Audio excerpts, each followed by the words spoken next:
Hi guys, it's another quick bite-sized Course in Miracles video. This time I want to address a question that was asked in the group. And the question is, when my ego is in full-blown prime and filled with self-righteousness, how can I become willing to choose against it and join with the Holy Spirit? Okay, so it's a really good question. And let's just explore some of the presuppositions within the question first of all. When my ego is in full-blown prime. Now, Kenneth Wapnick always said that one of the first signs that you're making progress with the Course is when you realize Jesus is not talking to you as a personality in the Course. So he's not talking to Keith.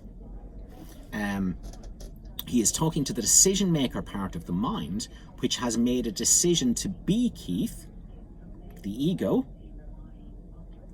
and forgotten that he has made that choice. So there is a part of my mind that is choosing to be separate, to be this private mind, this personal mind, this insane voice in the head. The decision maker part of my mind has chosen to do that, and then forgotten that it's made the decision to do that. So the whole Course is Jesus trying to return to awareness, the fact that there is a decision maker part of the mind. It has chosen to be a private, separate, insane, personal voice in the head, and that there's a different choice that's available to it. So he really wants to wake up the decision maker part of the mind to realize it has made a choice, which is the wrong choice, and it can make a different choice. And really, the goal of Jesus' Course isn't really that you choose against, obliterate Keith and choose not to be Keith. It's more so that the Course is about raising your awareness that you're choosing to be a separate mind, and that whenever you want, whenever you're ready, whenever you've suffered enough, you can make a different choice. That's really all Jesus is doing in the Course.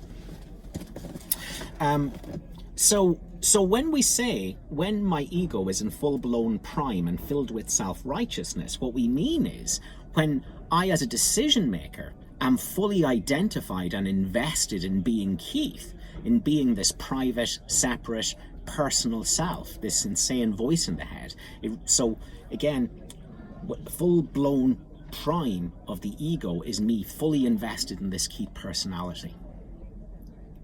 Now, ultimately, for this decision maker to be Keith, there is the rejection of the Holy Spirit's oneness. It's like, I don't want oneness. I want to be separate and private and personal and be this separate self with individual needs. So the Holy Spirit has been rejected. And that's just a mirror, that's just a symbolic representation of the original separation, where when Christ perceives himself as separate from God, and he has these two options to believe. Does he believe the ego's interpretation, or does he believe the Holy Spirit's interpretation? And the choice was made to be separate. And so really that's just getting played out in all of us fragments of that split mind that rejected the Holy Spirit. We fragmented as parts that are rejecting the Holy Spirit and choosing to be private and separate as individuals, as insane voices in our head. And so, because we are, the splintering, the fragmentation process of the split mind into all the apparent individual split minds is holographic. Now, if you take a hologram and you cut the hologram up, then each individual piece reflects the whole hologram. So if you have like a hologram that's showing you a picture of a ship or a plane or a person or whatever the image is, you're looking at the image on the full hologram. If you cut the hologram up, each fragment still reflects the full image. And so us as fragments of the split mind, we each we inherit all the full guilt of separateness from God. And so for me to reject the Holy Spirit and choose to be this separate private self that's separate from God, there's only guilt. And so the essential nature of Keith is guilt and unhappiness. It can't be otherwise. And so the intrinsic nature of this individual private voice in the head is guilt and unhappiness. And then, so we see in life then, all these, all of us egos out there looking for happiness in the world. I'll be happy when I get these exams. I'll be happy when I get the right job. I'll be happy when I meet the right person. And none of these things bring lasting happiness. So you see, we can see that search for happiness outside in objective reality, in form. We can see that as an attempt to remedy the underlying unhappiness that's inside of me all the time. It's this constant seeking to correct the unhappiness that is the natural state of separateness. And nothing works. Nothing brings lasting happiness in the world. Everything we think will make us happy, once we get it, we get a fleeting glimpse of happiness and it's gone again. Because the state of being separate from God is fundamentally unhappy. It is guilt-filled, it is fear-filled, it is emptiness, it is lack. So really, separate identity sucks. And the problem is, we won't admit that. And so what we do is we deny the intrinsic unhappiness of being separate, and we go, no, I can be separate. I can be happy separate from God. But you took my happiness from me. I could be happy separate from God without his love and peace and oneness. I could be happy without that if you hadn't cut me off on the freeway, if you had done the dishes like you promised, if you hadn't cheated, if I wasn't, if I was younger, if I could have stayed young, I could have been happy. If I wasn't if I wasn't screwed over for that promotion in work, I would have been happy. So really what we can see within life then, where we're choosing to be this separate, personal, private, and sane voice in the head, is this this fundamental inability to acknowledge the unhappiness of being separate from God, and to seek it outside of ourselves and constantly be thwarted. And again, rather than notice what's happening, which is that the unhappiness of being separate from God isn't fixable by external things or people or circumstances. Rather than do that, we deny it, and then what we do is we blame everyone else. It's like, I could be happy outside of heaven. I could be happy without God. I could be happy separate. I could be happy as this individual, private, mind, and I could be, if the politicians were more honest. I could be happier if we didn't have terrorists. I could be happy if there wasn't, if I could walk the streets and feel safe. None of that's true. The fundamental nature of separation and separate identity is unhappiness, guilt, fear, loneliness, emptiness. That's the nature of being separate, but nobody wants to look at that in themselves. And so, egoic existence, or, being this finite mind, or this, separate, crazy voice in the head, this personal self, is really just an experience of going through life utterly unhappy and constantly blaming situations and people for that unhappiness. So that's the projection that the Course talks about. I have this fundamental guilt for being separate from God, and I'm just waiting for people to screw me over in life so I can project that guilt I don't want to look at in myself, that unhappiness I don't want to look at in myself, project it out onto them and go, you're the reason I could be happy separate from God if it wasn't for you. So that's what's going on. So again, a full-blown ego attack is a full-blown Keith attack. It's me utterly invested in this separate identity going, I can be happy separate from God if it wasn't for you. You did this to me. You took away my happiness. It's not because I'm choosing to be Keith instead of being one with God. It's because of you. So that's kind of what's going on. So that's what an ego attack is. It's a full investment in the false self. So what's self-righteousness? Well, the self-righteousness is I absolutely could be happy separate from God. I could be happy outside of heaven. I could be happy without his love and peace and oneness. I could. It was you. You shouldn't have done it. You shouldn't have done it. That's self-righteousness. Jesus tells us anger protects projection. And that's what's going on there with self-righteousness. It's the absolute insistence that no, separation can be good. Being a separate mind, being this private self, being this insane voice in the head is good, and I could make it work. I could make it work, but you, you ruined everything. That's what self-righteousness is, So it's a refusal to take responsibility for the fact that separate identity is utterly empty. And all we do is chase moving goalposts in order to try and find happiness, and all we do is fight and blame against the people that we think are keeping us from the happiness that isn't actually possible. So that's the insanity of the ego thought system, and that's what's going on with ego attacks, and that's what's going on with self-righteousness. How can I become willing to choose against it and join with the Holy Spirit? So Kenneth Wapnick defined right-mindedness and forgiveness as looking at your wrong mind, your ego, non-judgmentally, without making a big deal out of it. So there you go. That's what forgiveness is. Forgiveness is still and quietly does nothing, merely looks and waits and judges not. There's nothing there about rejecting your ego and choosing the Holy Spirit and everything being love and light. And that's because Keith, this individual private self, is the belief that it's possible to be separate from God. It's not. Ultimately what I am is pure awareness. And that pure awareness has become identified with form and information, with a voice in the head. And so, awareness, the decision maker in the cinema with Jesus as a non-judgmental awareness, a non-judgmental observer, is a way of talking about awareness, being awake. So you see, the ego, Keith, is a movie. So all the thoughts and feelings that are going on, see, we're kind of used to this with Ken and Gary teaching us about, the whole world is just like a movie. But we really got to understand that it's not just the world that's a movie. All your thoughts and feelings are a movie.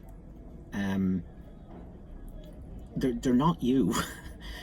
You're choosing to identify with them, but they're not what you are. It's a movie that you've just kind of merged into and you think you're a part of, but they're not your thoughts. Jesus says, when we think we're thinking, our mind is actually blank. They're not our own thoughts. So there's this pre-written script by the ego, which is happening within our consciousness, within our mind, and we're identified with it. So really, if we're talking about right-mindedness being looking at your wrong mind without judging it, without making a big deal out of it, and if we're talking about being in the cinema with Jesus as a non-judgmental observer, what we're talking about is being aware. Now, so what keeps the ego alive is the fact that we're all unconscious, thinking we are the ego. So the ego is masquerading as us. It's pretending to be us, and we think that's true. So what we are is pure awareness, and there's a movie playing of this character Keith with thoughts and feelings, and most times I think I am the voice in my head. I'm identified with the voice in my head, and I think I'm the one thinking the thoughts. But it's a script. So actually, I'm not there thinking. What's happening is that thinking is happening to me. Feelings are happening to me. So I am awareness, and thinking is happening, and feeling is happening, and I'm making the mistake of thinking I'm thinking and feeling. So the whole course is about the fact that we have two minds. So there's a decision maker, and it can choose to be the wrong mind, which is Keith, the voice in the head, the private self. It can choose to be that, or it can choose against that and choose to join with the Holy Spirit as a non-judgmental awareness. As awareness, I can be awareness, or I can be Keith. So there's two minds, and the Keith is an illusion, and the awareness is true. Keith is the ego, and the awareness is the Holy Spirit.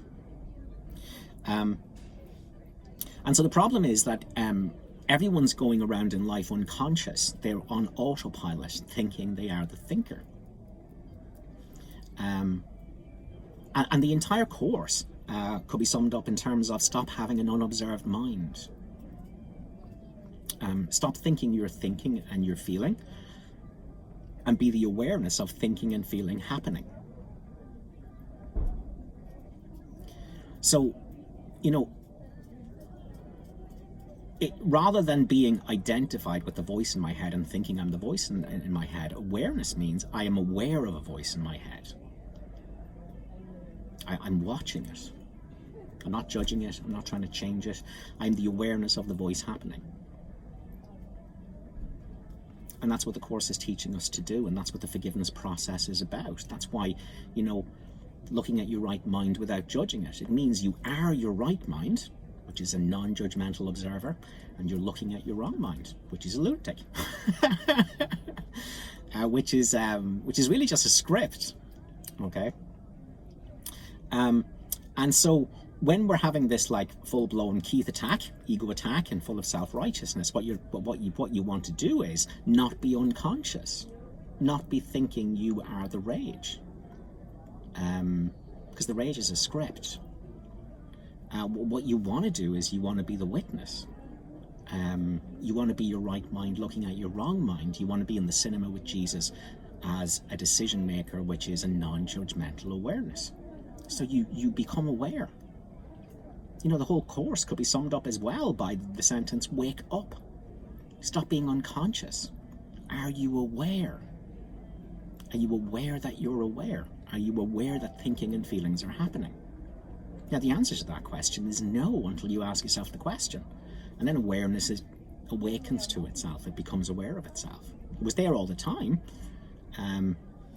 but it had gone from awareness. So all we're asked to do with a forgiveness process is we're asked to become aware. Aware that thinking and feelings are happening. Most times we think we are the thoughts and the feelings. So rather than just being in your wrong mind, what you want to do is be your right mind, aware of your wrong mind without judging it. So this is just awareness. Now, okay, I guess there's two things to say on that. We do talk about a formula, a 3-step formula in the Course of forgiveness. And number 1 is reverse projection. So if I'm having a massive self-righteousness attack and I'm angry and, vicious towards someone, step 1 of the forgiveness formula is understanding that's my unconscious guilt coming up. It's got nothing to do with the person. I had that inside me and I was waiting for someone to screw me over. And in many ways willing people to screw me over outside, albeit that's unconscious, and almost goading people to screw me over outside, in order that I could get rid of all that was inside of me, and blame someone else for it. Go, you did this. Now it's actually the unhappiness of being separate from God, and the guilt and the fear and the emptiness and the horror and the loneliness. That's what's inside of me that will draw situations towards me where people screw me over, and I'm delighted unconsciously with that, because now I can go, you're to blame. I'm not unhappy because I'm choosing to be Keith instead of being with God. You did this. So step 1 of the forgiveness formula is that I take back my guilt that I'm projecting out onto someone that's screwing me over. So I'm undoing my scapegoating of someone else for the guilt of being the separate identity Keith. So step 1 of the forgiveness formula is understanding that the rage I'm feeling at you is actually my rage at myself for what I did to God, what I think I did to God. So I undo that. I take the guilt back from you and I look at it in myself. If I was joined with the Holy Spirit as a non-judgmental observer, nothing you did could have made me feel anything.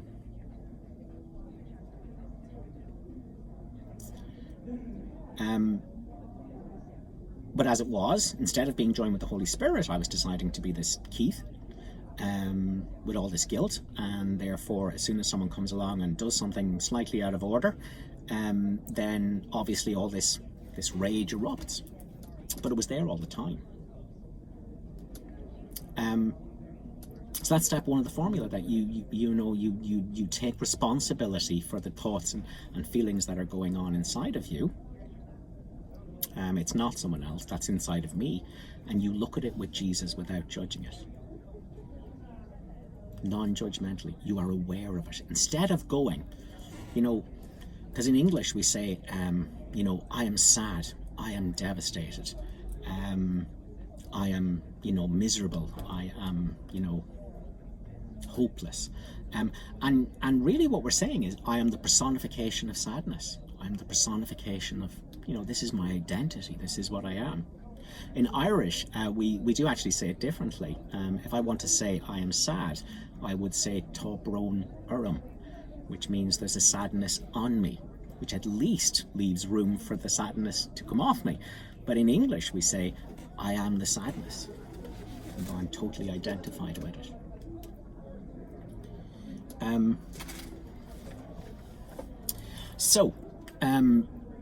Step one of the forgiveness formula is that I withdraw projection from you and I look at this emotion that's going on inside of me, but I do it non-judgmentally. Now, if I'm doing it non-judgmentally, I'm in my right mind. So your wrong mind, you'll know you're there because it will label and fight and try to change and resist and argue and label and judge. And then when you're in your right mind, you'll know you're in your right mind because it's non-judgmental. It's a pure awareness. It's simply the awareness of what's happening. The thoughts that are happening, the feelings that are happening, the things that are happening in the world. And awareness is simply aware of them. And this is what the Course is trying to teach us to do, to be awareness. Your right mind is pure awareness. And again, you get to be in your right mind by looking at your wrong mind without judging it. So that's the two steps. You withdraw your projection, and then you look at the feelings that are your guilt, got nothing to do with the outside circumstances. You own them yourself, and you say, that's my unconscious guilt for being this separate self. But then what you've done is, by looking at your separate self and its guilt without judging it, you've joined with your right mind, which is oneness with the Holy Spirit. And so now you are oneness, looking at the guilt about being separate. So you're non-separateness, looking at separateness and the guilt for being separate, which undoes the guilt.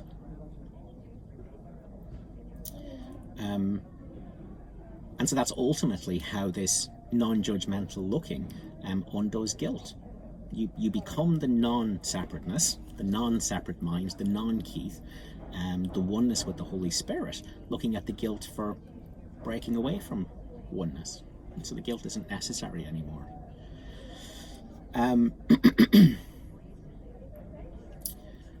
Okay.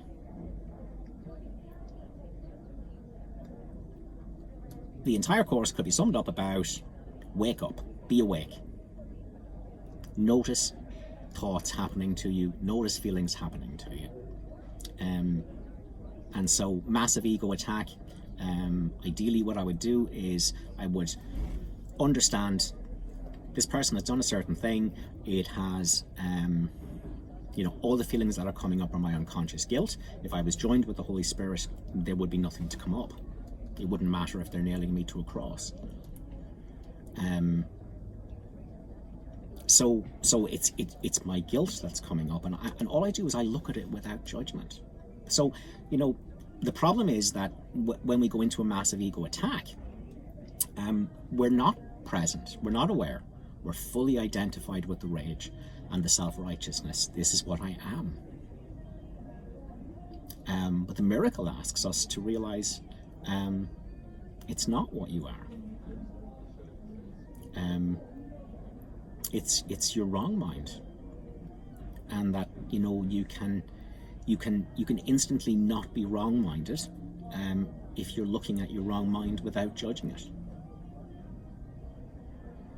And so, as we practice this, what begins to happen is that we start to draw more and more of our sense of identity from being the looker, the awareness, rather than what's looked at, the ego. That's why we persist with this looking. You know, the end game is realizing your pure awareness. And therefore invulnerable and whole and complete and without needs. You know, because within that being awareness is all the love and the peace of the Holy Spirit. Now, that's a gradual process. You know, so when we're in the middle of a rage, all that's being asked of us is, are you aware? Do you think you are the rage, the wrong mind, or are you aware of the rage? If you're aware of the rage, now you're not identified with it. It's no longer pretending to be you.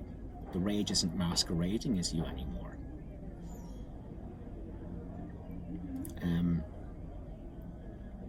So in the middle of a mad ego attack, what do? I ask myself, am I aware? And my awareness is me in the cinema with Jesus, as a non-judgmental witness to the rage. But I'm not identified with it. I'm not identified with it. So that's the crucial thing. So, you know, this is what I've said from the start with the Miracle Monday talks and everything else. You know, forgiveness is non-judgmental looking with Jesus. Now, but, you know, I'm going to call this video How to Do the Forgiveness of A Course in Miracles Part 2, because I've put one up that looks like you run through a formula. But again, the formula is noticing you're in your wrong mind,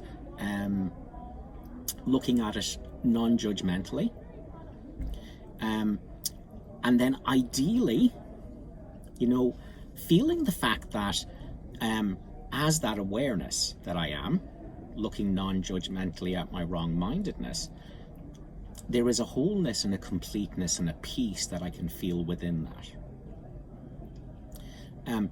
But again, that's something you're going to, again, it's forgiveness after forgiveness after forgiveness. It's this constant looking without judgment, looking without judgment, looking without guilt, looking without guilt, looking without guilt. Even in the middle of your rage, it's looking at it with no guilt.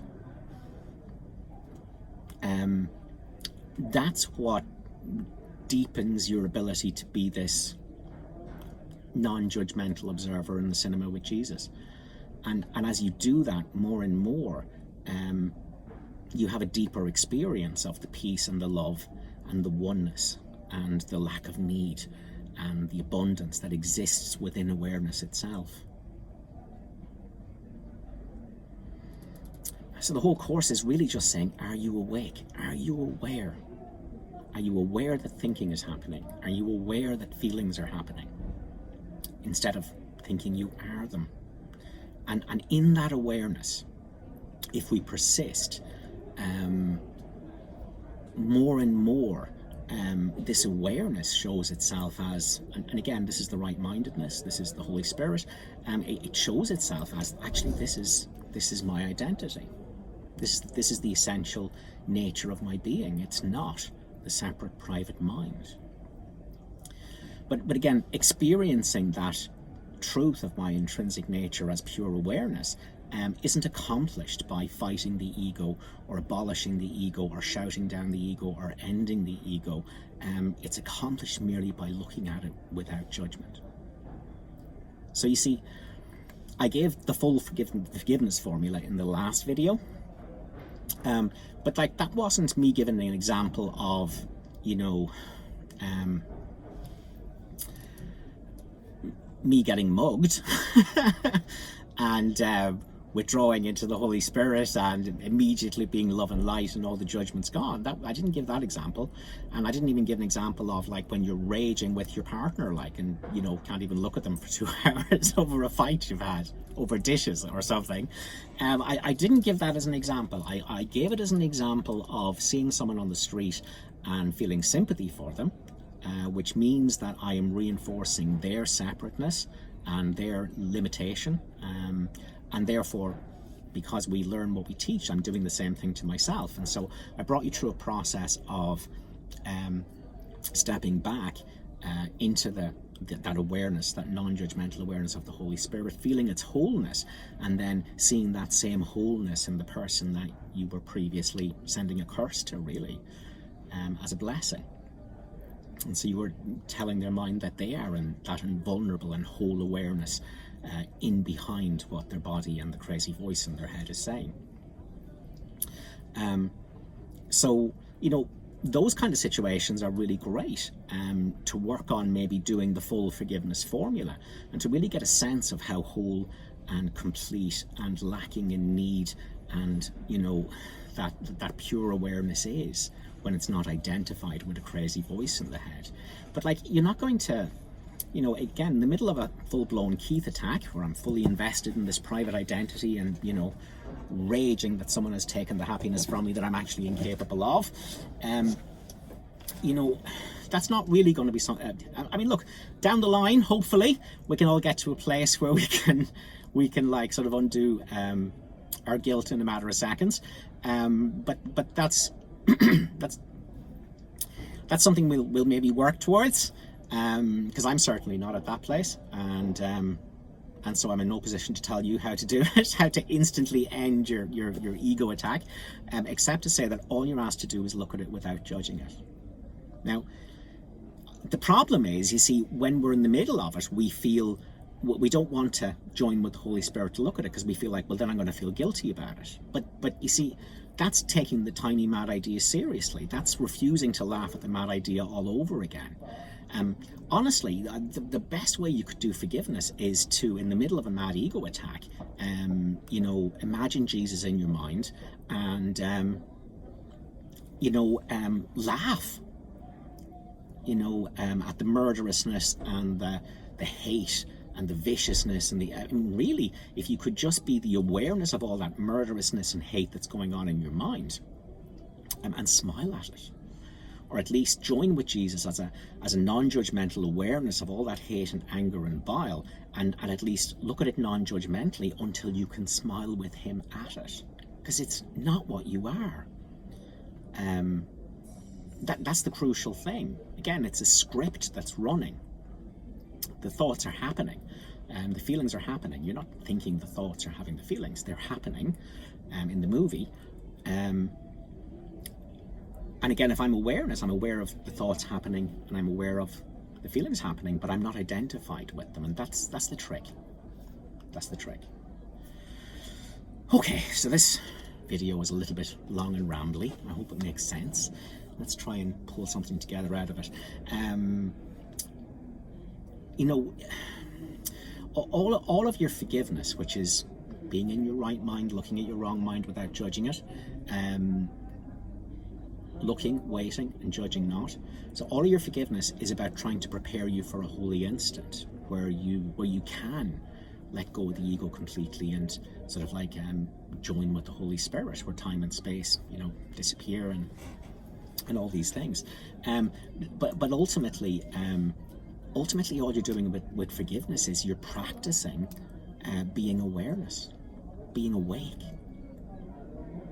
being a decision maker that knows it's making a decision, instead of being unconscious. That's all the Course is asking you to do, is be aware. Wake up. Are you aware? You know, do you think you are the thinker and the thoughts and the feelings, or are you aware the thoughts and feelings are happening? That's the difference. Be aware. We do that by, you know, holding the thought of Jesus and the Holy Spirit in our mind, and smiling at our ego.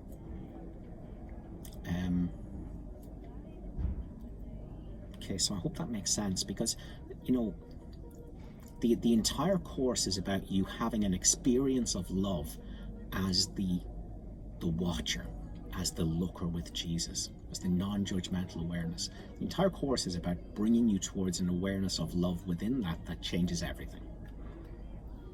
And that will happen inevitably at some point if you simply stay awake, if you stay aware, if you're constantly saying to yourself, am I aware? Do I think I'm thinking and having these feelings, or am I aware that they're happening? If I'm aware they're happening, I'm joined with the Holy Spirit as a non-judgmental witness. So again, joining with the Holy Spirit doesn't mean obliterating the ego and love and light with the Holy Spirit. As a forgiveness process, it's joining with the Holy Spirit as a non-judgmental awareness. It's simply being aware, being awake instead of unconscious in the situation. And that makes that aligns you as the dreamer of the dream instead of the dream figure. If I think I am the thoughts and the rage and the feelings that are going on, then I am the dream figure. If I'm aware of the rage, now I'm the dreamer of the dream because I'm looking at it. And the awareness that I am, it never changes. It's always the same. So my awareness of my rage and my awareness of my happiness, the awareness isn't different.